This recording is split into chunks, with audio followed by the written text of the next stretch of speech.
free motion columns help break down space in a quilt and work so well as containers for more elaborate freestyle designs. And creating or even adapting a digital design is easier than you'd think. Join us on today's episode to see how.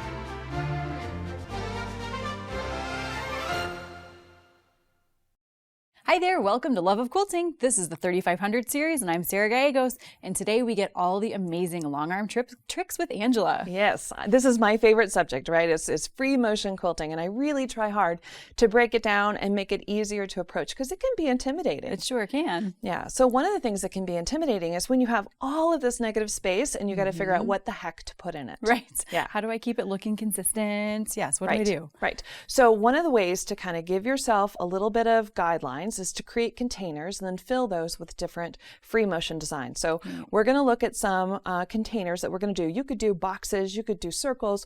We're going to do kind of a serpentine line. Oh, fun. So you know those old country roads that you take the kids in the minivan and you go too fast in the backseat, they go, whoa, those kind of country hills and hollers, as we call them in Kentucky. We're going to make some hills and hollers. Oh, I like it. So just free motion, just moving the machine across. And it's just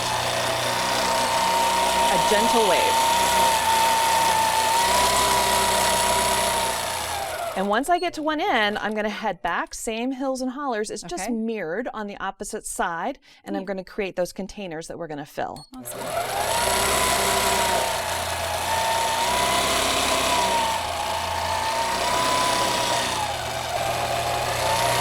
All right, and when we get to the end here, now this is where I'm going to fill these spots with different free motion fillers. And I'm going to use earthworms to fill them with. So let's look at that. Now when I say earthworms, I know that sounds silly, but I don't really know how else to describe them. They're just kind of wiggly worms. Some people have called them like refrigerator coils. Refrigerator coils. I like earthworms better. So whatever works for your brain. Just back and forth wiggly worms. And as we're going, I'm hoping that you're noticing, so I'm going to sneak through the container to reach the next one and then fill that one with earthworms. And what I'm hoping that you notice is that these containers aren't necessarily, well, they aren't perfect, nor are they the same.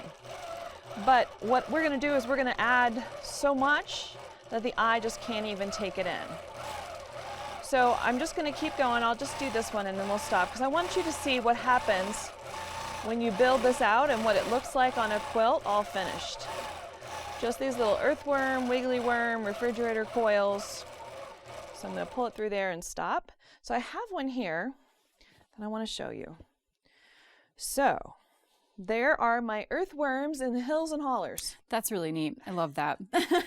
And so they're not the same. You know, each of my little serpentine lines are slightly different. Right. But it's okay. There's so much going on. The eye can't take it in when there's little changes. And I just feel like it adds so much more to the dimension of it when it's not exactly perfect. Yeah.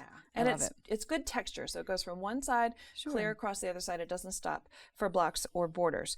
If you are a person, though, where this kind of free form hills and hollers makes you nervous, you could mark them. Okay. So it could be as simple as taking paper plates, or plastic plates in this case, and laying down pot lids is another one I've used, or go into the dining room cabinet and get some platters and lay them down, just something to give yourself a little guideline. And then you can take some chalk and chalk those hills and hollers using your plates as guidelines.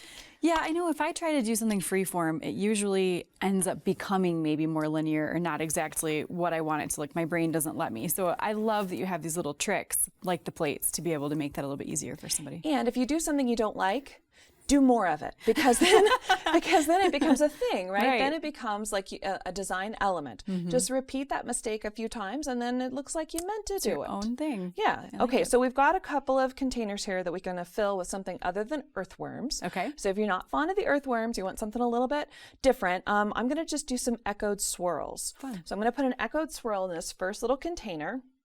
And so I'm just going to come up into the container and I'm just going to swirl my way into the center, and I'm leaving myself room to exit out.